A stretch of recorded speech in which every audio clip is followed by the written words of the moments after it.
Добрый вечер. Вы смотрите программу «Якутия в деталях». С вами Надежда Саханская. В феврале мы ежегодно отмечаем День родного языка. Для нашей республики это целых два праздника сразу, потому что один был установлен указом первого президента республики Михаила Ефимовича Николаева, ну а второй Генеральной ассамблеей ЮНЕСКО в ноябре 1999 года. Соответственно, о сохранении родных языков и о том, почему этим необходимо заниматься, мы сегодня и поговорим с гостями в нашей студии. Добрый вечер. Добрый вечер. Анна Валентиновна, наверное, начнем с вас. Если говорить о состоянии родных языков, какие тенденции сейчас можно заметить? Упрощается ли язык или, наоборот, становится более сложным? Ну, я, конечно, говорю о состоянии русского языка в первую очередь. И когда вот возникает такой вопрос, то всегда как будто бы такое было время, когда золотой век русского языка, когда он был идеален, непорочен, прям как яблоко в Эдемском саду. Но на самом деле это не так. Поскольку меняется общество, то меняется и язык. И никогда такого не было, чтобы язык удовлетворял, его состояние удовлетворяло всех его носителей. Всегда что-то было не так в языке. Ну, вспомните 19 век, знаменитые шишковисты и противоположники их противодуэлянты, да, карамзинисты, которые одни ратовали за принятие иностранных слов, другие за их отсутствие в языке. Ну, примерно то же самое мы видим и сейчас. Поэтому язык, он не портится и не улучшается. Он такой, какие мы, носители его. Ну, получается, что язык – это все-таки живой организм, который продолжает развиваться. А если мы говорим о тенденции того, что к нам приходят в язык иностранные слова? Но это же естественный процесс, и так было всегда. Да, так было всегда. И более того, бывает так, что иностранное слово забывается, потом о нем вспоминаем и употребляем его, ну, немножко в другом значении. Вот знаменитое слово – это коллаборация. Коллаборация – слово известно нам еще с 19 века. Однако активным оно стало почему-то именно в 21 веке, когда возникла коллаборация модных домов с массовой индустрией изготовления одежды. И тогда вот слово «коллаборация» стало очень активным, и оно стало приобретать, ну, такой масштаб общий не только в плане моды, одежды, какой-то, ну, промышленности, но и в разных других сферах. И надо сказать, что это во многом связано с тем, что коллаборация – это немножко другое, чем сотрудничество. То есть, когда язык заимствует другое слово, на это всегда есть причина. Одна причина – это, конечно, самая такая очевидная, когда мы заимствуем слово вместе с понятием. Но не было у нас Wi-Fi, появилось и слово Wi-Fi, ну, к примеру. А бывает так, что заимствуется слово, потому что оно имеет немножко другое значение. Вот если мы вспомним с вами о коллаборации, это все-таки не совсем сотрудничество. Это сотрудничество представителей совершенно разных, ну, отраслей, скажем так, науки или производства. Например, физики и лирики. Вот это будет коллаборация. А если физики и физики, это будет сотрудничество. Ну, точно так же, как и киллер, это не совсем убийца, это именно наемный убийца. Поэтому каждому слову и свое место в языке. И если слово не отвечает этим требованиям, да, что оно должно называть что-то новое или выделять какой-то оттенок, то тогда оно, возможно, исчезнет из языка, но немножко побудет и благополучно язык покинет. Я все время привожу студентам в пример такой, как слово «Виктория» во времена Петра I обозначало победу, и оно очень часто использовалось. И если вы прочитаете внимательно роман Алексея Толстого «Петр I», то там будет слово «Виктория» в значении победы. Однако сейчас мы слово «Виктория» в значении победы, ну, по крайней мере, частотно не употребляем. Если это и будет, то это какие-то... Только если высокопарные беседы. Да, если будут единичные какие-то будут случаи употребления. И бывает, конечно, так, что иностранное слово, у него есть еще такая функция, он придает как бы престиж тому, что он именует. Такое есть. И это, возможно, находит отражение, ну, например, в наименовании предприятий или магазинов. Ну, вот каких-то таких, это что называется эргонимы. Поэтому иностранные слова были, и они останутся, но, наверное, сколько их будет и в каком качестве они останутся, зависит от нас, носителей, потому что мы должны все-таки ответственно относиться к своей речи в том числе. Хорошо, тогда за коллаборацию у нас, получается, сегодня выступает Анна Кириллина, потому что вы же являетесь продюсером детского телеканала «Току», где вот как раз есть производство и филология – это сохранение языков малочисленных народов Севера, если я не Ну, ошибаюсь. тут даже не коллаборация, наверное, будет. Это люди, которые болеют за сохранение родного языка и делают все возможное, чтобы наши дети заговорили, полюбили наш родной якутский язык, и чтобы якутский язык стал модным, как в других регионах. И свою работу я лично начала года 3 назад. Да, до этого я занималась запуском телевизионных проектов и полностью углубилась в эту тему производства контента на якутском языке, в том числе и анимационного, да, продукта, это наших якутских мультфильмов. Вот. Тенденция, конечно, когда мы начинали, была очень печальная и грустная, да, поскольку дети у нас воспитываются в языковой среде, но потребляют контент, да, это YouTube, это и запрещенные соцсети, это и TikTok, и лайки, поэтому проблема какая? Хэштеговое мышление, это вот первое, да, когда не воспринимается долгий контент, это надо ужиматься тогда в хронометраже. И второе, восприятие языка. Поэтому что мы сделали? В первую очередь мы стали выходить на известные российские телекомпании, которые производят мультфильмы, популярные российские, и переводили любимые мультфильмы на якутский язык. Не таким сложным языком, поскольку вот позапрошлом году у нас был съезд, позапрошлом, по-моему, да, съезд учителей якутского языка. Вот с ними мы тоже очень хорошо пообщались, поговорили о том, что не нужно усложнять, слишком погружать ребенка, который сейчас говорит исключительно на русском языке, усложнять исконным, да, сложным, литературным якутским языком. Поэтому, конечно, в переводе мы где-то используем и разговорный, да, разговорный язык. И буквально через год мы заметили то, что дети стали, да, говорить уже и петь на якутском языке, перенимать язык, поскольку важно создать именно языковую среду. Языковую среду, и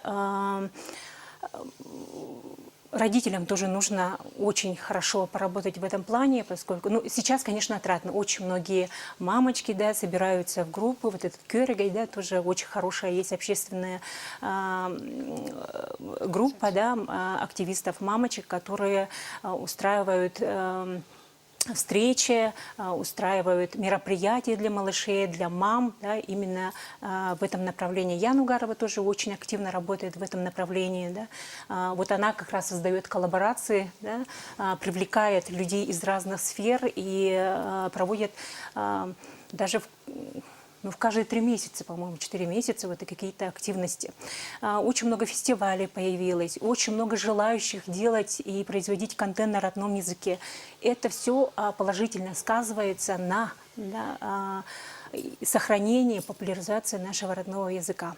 Ну и да, мы создали нашего популярного тока, вот сейчас, наверное, в титрах видите, да, то, что у нас благодаря нашему мультперсонажу, мультгерою, которого очень полюбили наши дети по всей республике, сейчас он вырос до телеканала, до названия телеканала, о нем уже знают и в других регионах, и в России, это тоже очень отрадно. Ну вот и Маргарина тоже ведет большую работу, как раз-таки вот история, начатая о жизни на севера, Арктики, да, Кандыкан. Сейчас эта история еще и у нас появится в нашем детском телеканале. Так что действительно сотрудничество идет во всех сферах и идет поддержка тех, кто действительно заботится и хочет, чтобы язык сохранился и он стал модным.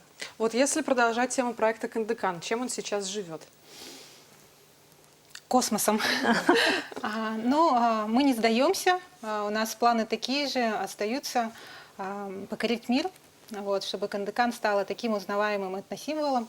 Это не для того, чтобы там тешить какие-то амбиции, а вот то, что сказала правильно Анна, то, что у нас сейчас клиповое мышление, да, у детей. И в первую очередь, если культуру можно сохранить, если она будет пылиться в музеях, да, она останется как бы архаичной, в музейных фондах, это тоже сохранение. Да? Но если это не будет восприниматься нашими детьми, если это не будет трендово, да, как сейчас принято говорить, то тогда это уже, ну, как бы такая, можно так сказать, утопия, да. И смысл Кандыкан — это создать такого некого этносимвол, который, потому что у северного персонажа пока эта ниша пуста. И почему бы, и возможно, это и есть место Кандыкан, да? Если она станет такой же узнаваемой, ассоциативной, как Покахонтас, как Муана, даже как Маугли с джунглями, да, то тогда мы сможем повлиять на многие процессы, и в первую очередь на сознание, на самоидентичность самих детей. Вот. Ну и в этом есть как бы смысл Кандыкан. Я очень благодарна НБК «Саха», потому что в этом году поддержали, и у нас уже Кандыкан как образовательный проект, на ивенском языке она выйдет. Вот. И у нас в планах это гейм-проект. Вот. Мы сейчас участвуем в конкурсе Института развития интернета. Результаты будут известны позже, летом, да, но будем надеяться. Вот. И, конечно же, работаем над той историей, чтобы Кандыкан стала уже таким большим сериальным как бы проектом, да, именно приключенческим виде анимационного сериала, как наподобие «Маши и медведя». А если мы говорим об ивенском языке, вот насколько он сложный для изучения? Сложный, я им не владею, да, сейчас на данный момент я вообще даже якутский вот разговорный, да, это сатан санарбапын, это я сказала, я как собака, говорю, по-якутски все понимаю, как бы, да, а вот говорить очень плохо, да, мне получается. И сейчас я пересиливаю себя, пытаюсь говорить, надо мной до сих пор продолжают смеяться, но уже как-то лояльней, да, потому что у меня так и осталось вот с детства такой как бы комплекс, да, что я не могу говорить. Вот. И после якутского языка хочу перейти к изучению базовых ивенских слов, да, вот, ну, каких-то. В изучении, конечно, это разные совсем группы языков. Если якутская группа — это тюркский язык, тюркская группа, то есть, да, а это тунгусо-маньчжурский. Там, конечно, в плане произношения, да, ну и в ивенском языке в целом, даже в самом языке, как и носитель остается мало, как бы народ малочисленный, но там 5 диалектов, например, да, вот, тоже он между собой как бы тоже разнится. То есть это вот ивенки, которые в Хабаровском Эвены. крае? Эвены. Простите. Это которые, получается, проживают у нас в республике, еще в регионах Магаданской, в Камчатской, Востока, Хабаровском в крае, Хабаровском да. крае. Вот. И, ивенки, они из малочисленных народов, самые, ну, как бы многочисленные, да, они даже, есть также и вот тунгусы. Ну, раньше эвены и эвены это были единым народом, тунгусами, да, их ламутами записывали, да, ну, по-разному, да, вот. И 100 лет назад, в принципе, произошло вот это разделение, а если брать, ну, происхождение, как бы, да, ну, очень много, как бы, конечно, там, не то что теорий, так, ну, как бы, видений, да, научных, да, но сейчас это 2 отдельных как бы народа, да, вот, но у них какая-то начальная, ну, вот какие-то вот происхождения, да, и язык тоже, он тунгусо-маньчжурский, там, например, ивены и ивенки могут друг друга тоже в том числе и понять. Хорошо, мы продолжим говорить о сохранении родных языков после небольшого перерыва. Оставайтесь с нами.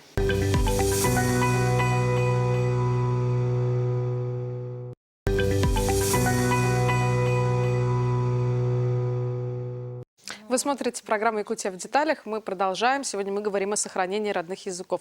Александр Григорьевич, вот если говорить вообще о ценности языкового разнообразия, почему нас сегодня должен волновать этот вопрос? Не, ну, мне кажется, он не только сегодня, он постоянно волнует. Потому что ведь сохранение всех языков, по крайней мере для думающих людей, для патриотов своих стран, всегда стоял остро. Да. И в нашей стране, была ли это Российская империя, была ли это советская власть, всегда стоял вопрос о сохранении языков. По-разному называли тогда малочисленные народы, но если так вот в историю посмотреть, то все это всегда поддерживалось. Кто бы ни стоял у власти в нашей стране. Вот вы знаете, в 2021 году меня пригласили выступить по поводу переводчиков молодых с якутского на русский, с русского на якутский. И я, перед тем, как я встретился с нашими переводчиками молодыми и с Лугиновым, нашим мастером слова, и вот мы разговаривали. И вот Лугинова, он сказал, я бы ни о чем не жалел о советском переводе, но по поводу переводов мы, говорит, никогда, наверное, уже не достигнем то, что делалось советской властью. Какие были переводы, какие были встречи, какие у людей были поездки, какая была заинтересованность между общением людей. И отсюда и развивалась наша литература. И вот он меня прямо в лоб так спросил, ты сейчас мне можешь назвать современного молодого поэта или писателя якутского. Я повис.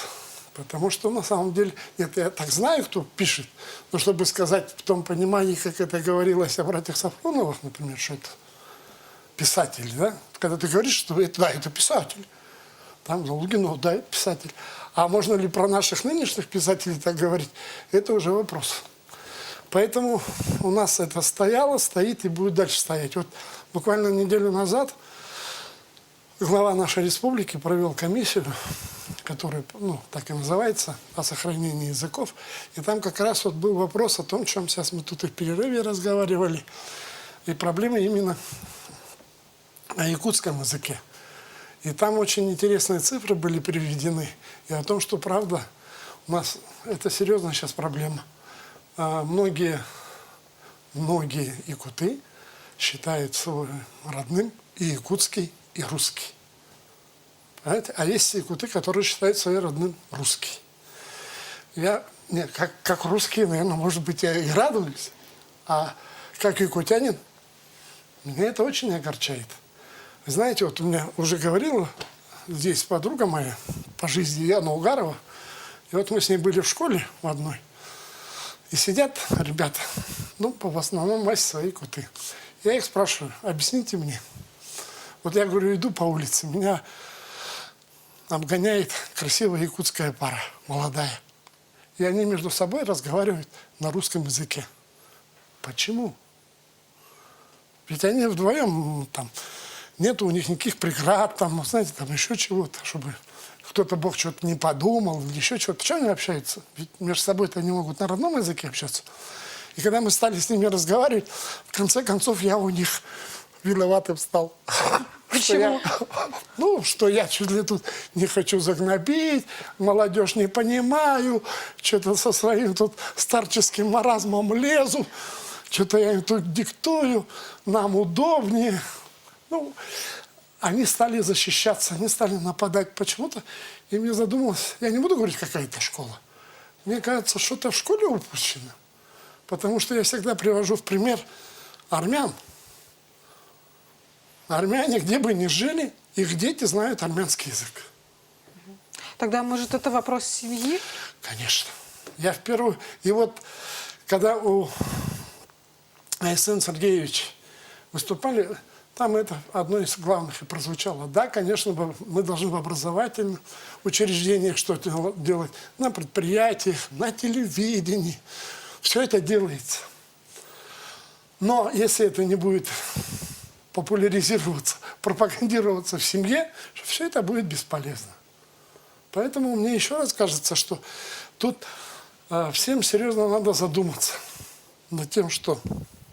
Я даже вот иногда вижу, как мы идем на поводу своих детей. Мы же с ними делаем не как надо, а как удобнее. Вот ребенку удобнее общаться на русском, ну давай с ним будем общаться на русском. Поэтому тут есть проблемы, и которые, я думаю, мы с успехом будем решать. Анна, вот у вас дома в семье вы как с детьми разговариваете? На каком языке? Получается, все-таки это должно воспитываться от старшего поколения к младшему? Конечно, да, конечно, поскольку, ну вот я вначале тоже сказала, что сейчас очень много лидеров мамочек появилось, которые работают, поднимают эту тему, этот вопрос, чтобы сейчас вот дети дошкольного и младшего школьного возраста уже к школам, когда они пойдут в школу, уже говорили на хорошем, родном, красивом якутском языке. Я согласна с предыдущим спикером о том, что действительно эта проблема есть, поскольку есть упущение. И когда мы проводим мероприятия, вот в феврале у нас в Смарт-библиотеке тоже пройдет презентация наших якутских мультфильмов, куда постоянно приходят учителя якутского языка, приходят воспитатели детских садов, и они тоже поднимают этот вопрос. С улусов дети приезжают и говорят только на русском языке. Но они воспитываются контентом, родителям вот, да, как удобнее дают телефон, и их воспитывает социальные сети, ютубы, вот эти короткие ролики, и какую-то долгую речь, красивую, высокопарную, уже не воспринимают, да? Им что-то... Речь-то, может, воспринимает, а вот текст это точно не воспринимает. Текст не воспринимается, да, поэтому уже мы сейчас в контенте вот это все используем, да? ну, есть законы, да, через каждые 10 секунд, через каждую минуту какой-то вот эффект яркости, да, этот в монтаже, это все тоже прорабатывается. Это очень сложная схема, я не буду все секреты раскрывать, но, конечно, учитывается, да, с учетом того, что сейчас смотрит ребенок, да, чего боится, поскольку это большая работа и маркетологов, да, и людей, которые изучают и язык, и рекламу, и влияние, да, контента, и впоследствии уже вот это все и делается. Цвет, форма, какие должны быть персонажи, потому что сейчас дети все сидят у нас на корейских, азиатских, японских мультиках. Вот это тоже надо учитывать. Поэтому ну, и мы регулярно вот посещаем и форумы, да, и российские мероприятия, там тоже очень остро поднимается языковая, да, политика, и вообще какой контент должен быть, почему дети не смотрят вот, мультфильмы, на которых мы росли.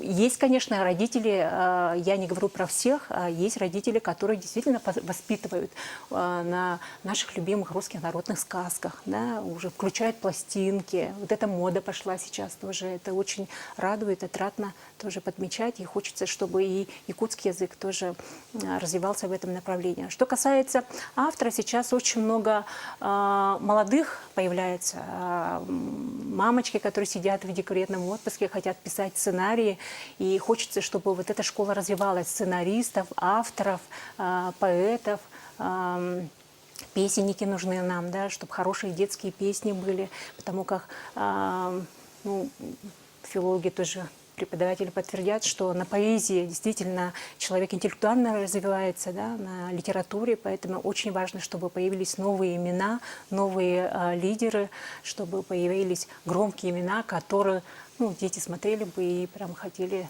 быть как брать они. их пример. Да, Да. да. Анна Валентиновна, вот я все продолжаю думать о том, что сказал Александр Григорьевич про армян.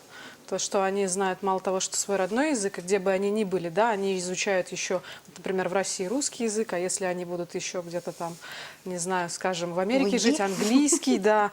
Вот тут есть же такая теория, что сколько языков знает человек, столько способов мышления он применяет. Ну да, есть такая теория, потому что действительно язык формирует наш взгляд на мир, и, соответственно, если я знаю несколько языков, владею ими на хорошем уровне, то я смотрю на мир с разных точек зрения. И возникает то самое дивергентное мышление, к которому мы все так стремимся. То есть это вот как в том ролике, да, в интернете, смотря какой фабрик, да, смотря сколько детейлс. Вот это... я не в курсе ролика. Ну, в общем-то, когда единичный два случай, языка смешиваются между собой, и человек уже не знает, на каком он говорит. Ну нет, такого, наверное, до конца-то не произойдет, потому что вот опять-таки мы возвращаемся к понятию семьи. Все-таки родной язык – это тот язык, который формируется в семье, и который ребенок, наверное, слышит вот как раз в дошкольном возрасте, когда он малыш. И вот если родители смогут ребенку внушить, что у разных языков разные функции, и дома хорошо бы пообщаться на родном языке, потому что, ну, теплый, родной, близкий. А вот в официальной истории, ну, какой-то государственный язык, уж в какой стране ты живешь с учетом этого. А вот уже, наверное, в школе, когда, то уже такой путаницы у ребенка не будет. К школе, когда он будет знать и родной язык, и знать будет, что есть и другие языки, путаницы у него уже не будет. Он будет точно знать, вот этот мой язык родной. Даже если он на нем не говорит, но его слышит, знает, понимает, любит, самое главное, то тогда путаницы не будет точно. Зато он будет знать, что оказывается, в якутском-то родном языке это так-то. Вы знаете, какие открытия делают студенты, когда они проводят параллели? Какие у них квадратные буквально глаза становятся, когда они находят связь между русским, английским, якутским языком. Это же как раз хорошо и показывает. И, мне кажется, наоборот, это нас объединяет, как людей. Ну, скорее всего, да. А вот если говорить о воспитании, да, бывает же, когда детей там в 3 года, в 5 лет начинают отдавать по языковым кружкам. Насколько эта практика полезна? Ну вот тут надо, наверное, к психолингвистам обратиться, потому что это их затея, что надо вот, когда мы с 3 до 5 учим несколько языков, у нас вот так все по полочкам там в голове укладывается. Но пока эта практика подтверждается, посмотрим, что с этими детьми будет лет через 20, скажем так. Я, например, против, когда какой-то другой иностранный язык Если нету, как уже Анна говорила, вот этой языковой среды, вот это все бесполезно. Вот поверьте, я когда ездил в Канаду и в Америку, я вообще, у меня так английский был, я туда приезжал и через неделю там начинал общаться. Что у меня вокруг никого нету. И вот тут все начинает работать, я сразу же начал вспоминать все английский язык. Там единственное хорошо, там не соблюдают, как в Англии, вот эти всякие Грамматические. грамматические, там он особенности. такой, по-моему, английский сленговый язык, я бы его так назвал, наверное. И это как раз, вот я, например, считаю, что это зря делают.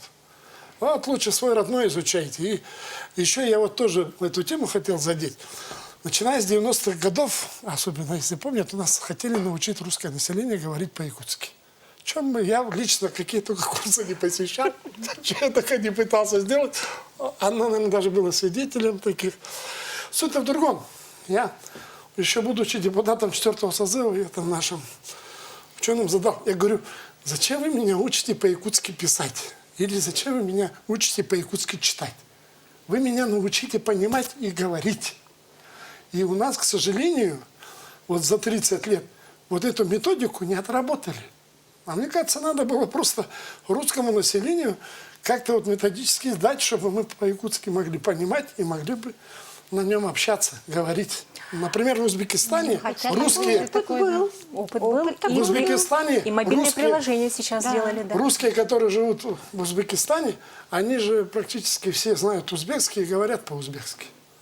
Но при этом не умеют ни читать, ни писать. Ну, это полезная, да, практика. Вот я думаю, как раз вот это, если будет такая методология, то, поверьте мне, очень многие будут отдавать, чтобы не учить вот это писание, там еще прочее. Хорошо, продолжим после небольшого перерыва. Говорим сегодня о сохранении родных языков. Оставайтесь с нами.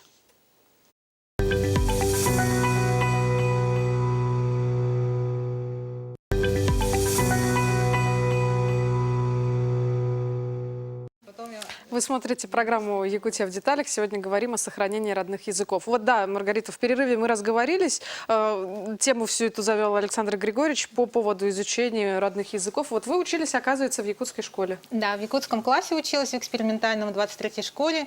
Ну, у меня так сложилось, что у меня в семье, как бы отец и мама, они сахалоязычные, да, но с нами, с детьми, они разговаривали на русском, да, у меня даже отец с акцентом говорит на русском языке. Я вот потом всегда спрашивала, почему со мной это, ну, на русском, они такие, потому что тогда вот в 80-е годы было очень, как бы, такой, наоборот, был тренд на русифицирование, да, особенно вот, ну, улусные, когда молодежь приезжает, да, чтобы у них не было акцента, чтобы их дети, да, и вот это все-таки было. Вот, и я умею читать, и мне говорят, почему ты читаешь на якутском, ты, оказывается, умеешь читать, а почему ты не говоришь? А вот с говорением у меня сложился такой акцент, ну, вообще, как психологический, наверное, такой барьер. Я попала в якутский класс и была тогда единственной, получается, такой, ну, как бы светлый, да, как бы, и меня вызывали как бы нутчей, да, вот, и дети уже пришли с подготовленной базой, то есть они все говорили, и это не обвинение, конечно, а как есть данность, да, но учитель, наверное, не сделал какого-то акцента на меня, и поэтому я практически, ну, не понимала, да, и, а в садике наоборот, я была, кстати, единственной якуткой, вот, и там был такой перекос, что я была как бы, ну, там в таком, ну, меньшинстве, да, вот, и, ну, эти, получается, этапы мы все прошли, 80-е, 90-е, потом появилась самоидентичность. И я думаю, что не только я один такой представитель, а, наверное, вообще, кто родился в городе, очень часто кто не может как бы говорить, да, может быть, даже понимают речь, но у них такая исконная речь на русской. Поэтому сейчас я пересиливаю себя, да, некоторые от меня отмахиваются, скажи лучше на русском, да, но я вот сейчас вот именно с этого года подставила себя в конце года свободно хотя бы изъяснять на якутском языке. И после этого на иванский перевод. Если уже вспоминать 90-е годы, вот меня Маргарита подтолкнула, у меня в подростке даже был клуб пацанов, якутов, которые не говорили по-якутски. Потому что тогда стали приезжать сельчане, и всех ребят якутов, которые не говорили по-якутски, там серьезно... Воспитывали. Серьезно, да. Там даже некоторые уголовные дела потом. Я ходил, там защищал. Но суть в другом. У нас именно даже клуб был, и к нам приходили, и ребята у нас подростки учили якутский язык. Вот даже такое было. Вот. Ну, тогда не умели выстраивать коммуникацию. Да. просто, да. Нет, ну, слава Да, богу, это у нас да, сошло на нет. да. Вот как-то так. Это же Слава богу. Но вот этот такой период... резкий кулаками-то от перекос бессилия машут. Да, Конечно. Нет, ну, бессилием, да. махали это кто? Которые приезжали. А сейчас нет, сейчас очень хорошая тенденция. Сейчас уже, наверное, вот ощущаешь, да, что поддержка идет. Наоборот, Да, не лояльности только больше поправляют, уже. да, не только вот смеются, а наоборот поддерживают. И это тоже хорошая тенденция. И если раньше вот действительно говорили, давай лучше на русском не мучай, да, не порти якутский язык, да, сейчас вот поддерживается это среди выступающих, среди спикеров. И вот еще раз подчеркнула мероприятие Яны Угаровой, да, что она даже приглашает спикеров, которые не очень хорошо говорят, не владеют родным языком, но тем не менее доносят свою мысль, рассказывают о своих проектах, и это очень похвально. И таких площадок очень много. И вот я тоже в перерыве сказала, что и общественниками создаются мобильные приложения, да, изучение якутского языка. Есть же изучение английского языка, платформа, да, где ты Ну, как просто слова Duolingo, да, да. слова как бы учишь, да, Сахатула, и да? как-то Да, соединяешь. Чиген, который Да, открыт. появились блогеры, да, и малыши маленькие, вот детишки Да, самое главное, появились. что дети появились. Вот есть Дети появились. Алина Кожурова есть такая замечательная девочка. Девушка появилась тоже, молодые люди, мотивационные какие-то группы появились, где именно на якутском языке красивом доносится вот мысль о смысле жизни и так далее. Работа ведется, и очень здорово то, что это и молодежью поддерживается. Так что не все потеряно, не все грустно. Да, самое главное, что у Да. детей Тоже не есть говорят, такой что потеряно. запрос, Да. интерес. Вот, и поэтому в этом и есть вся надежда, потому что глобализация идет, нам нужно все-таки быть реалистами, да, что вопрос, это же времени, как бы оно больше дальше будет усугубляться, и тем более сейчас приход сейчас, мы говорим только о языковой, да, стороне, а есть вообще в целом, если взять вообще, что сейчас делает нейросеть, что она заменит и как она изменит нам мышление, и это процесс всего лишь 5-10 лет ближайших.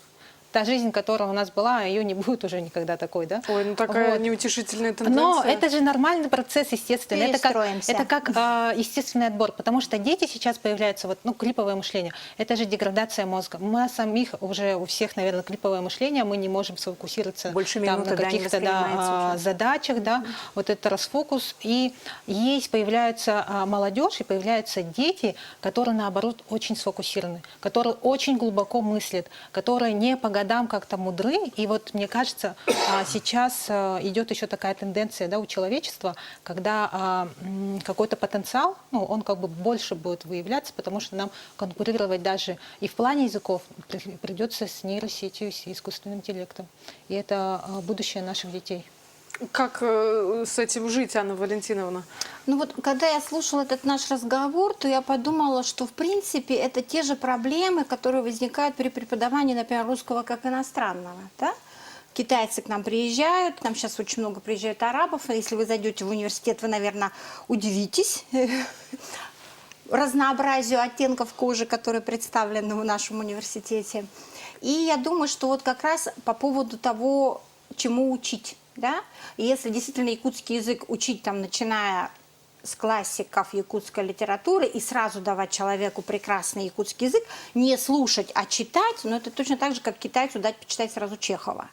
Поэтому действительно вот теория маленьких шагов, наверное, здесь тоже нужна. И поэтому и общественному мнению в том числе надо формировать такое, что это здорово, когда ты знаешь другой язык. И хотя ты можешь спросить, например, который час, ну, хотя сейчас это не очень актуальный, да, вопрос, ну как пройти, например, тоже не очень актуальный вопрос. Господи, что же задать такое, да?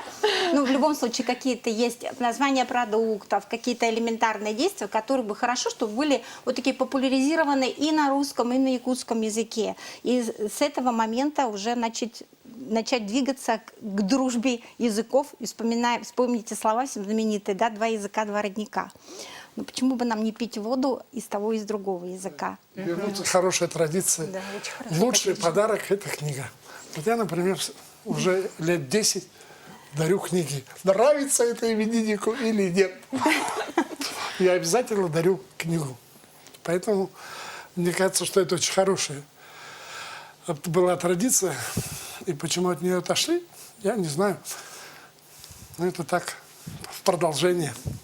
Ну, а если говорить, Александр Григорьевич, вот о том, что у нас в республике все-таки якутский и русский, это же государственные, равноправные языки, может ли речь зайти в ближайшее время о том, что таким же равноправным станет язык коренных малочисленных народов Севера? Или пока еще рано? Ой, нет, вряд ли. статус официальных Ближайшее, языков? вы знаете, они имеют, по идее, в Авенкийске, там, национальном районе, они, по идее, там имеют уже право. Они имеют право там улусов. общаться, национально-культурных улусов. Вся проблема в другом. Там серьезно уже стоит вопрос о том, что там у юкагиров, по-моему, даже тысячи людей нету, которые Да, владеют носителей языком. еще меньше. Ну, в зависимости, Вот, там какой это- этнос. Было бы хорошо, но, по-моему, это и у венков, и венов это тоже еще рано ставить этот вопрос вообще. Главное, чтобы начали дети изучать этих национальностей, свой язык, чтобы подходили. Потому что там картина чуть. Но благодаря вот этой государственной программе за последнее время не только поднятие якутской культуры, а те же вот национальные улусы, да, о которых Александр Григорьевич сказал, например, Жиганский, да, Есянобарский, Долгана и Венкийский, да, там у них вот как раз Оленёкский, да, и там вот вводится в школах, например, венкийский язык. Что касается ивенского языка, есть два уникальных села, это Березовско-Среднеколымском и Себянкёль в Кобяйском районе, да, где до сих пор бытовой разговорный язык – это эвенский. Дети в школах, А в в Тополином садиках. нет уже? В Тополином, к сожалению, на русском говорят. Уже, да? Уже, да, там уже, к сожалению, уже молодежь, дети, они не говорят. А там, в этих селах, в детском садике изучают песни. И здесь уже не такое изучение, которое идет со школы, а это из семьи. То есть они спокойно изъясняются на своем родном языке. Вот это Ну, показатель самое хороший, да? главное, да, мы для себя сегодня выяснили, все-таки главное, чтобы язык родной изучали в семье и о нем не забывали, потому что пока жив язык, жива культура. На этом выпуск «Якутия в деталях» подошел к концу. Смотрите нас по будням в 19:15, расскажем обо всем в деталях.